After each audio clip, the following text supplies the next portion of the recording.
Welcome to Micro Podcast. I have my good friend Lance Haun here with me today. We are talking about the AI apocalypse. Actually, we're 6 to 8 months into this whole generative AI experiment and world shift. And the biggest impact is supposed to be on white collar creative workers like writers, which you lead a team of strategists and writers here at the Star Conspiracy. So my question for you is, what are you doing these days now that you don't write anymore?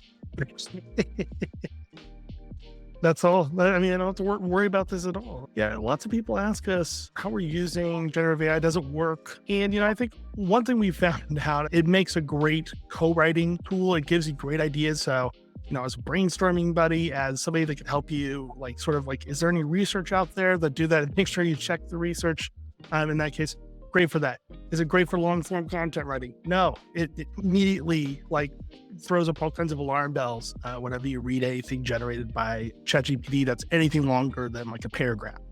Super easy to detect and see, and I don't necessarily want to even write or read that sort of stuff. And it's not great for giving you factual information all the time. And so you have to almost treat it like a junior copywriter or a junior writing assistant to really get the most value out of it. You have to check it. You have to make sure that it's right. And then you have to write it the way that your clients really expect.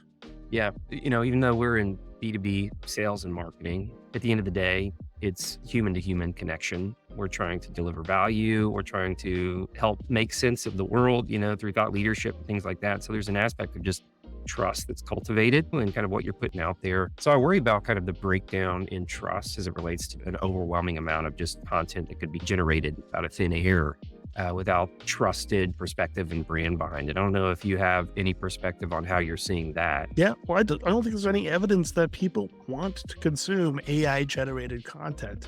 We always talk about B2B marketing as something that really is focused on connecting with people. At the end of the day, people buy from people, and people buy from people they trust, who think about them more empathetic. And there's, unfortunately, when I've looked at other organizations in our space, there's a lot of AI generated content going out right now, and there's probably going to be a reckoning on that at some point. Possibly Google giving out warnings about using a lot of that. Once you sort of figure out a company's using AI generated text, you're going to maybe look at that different.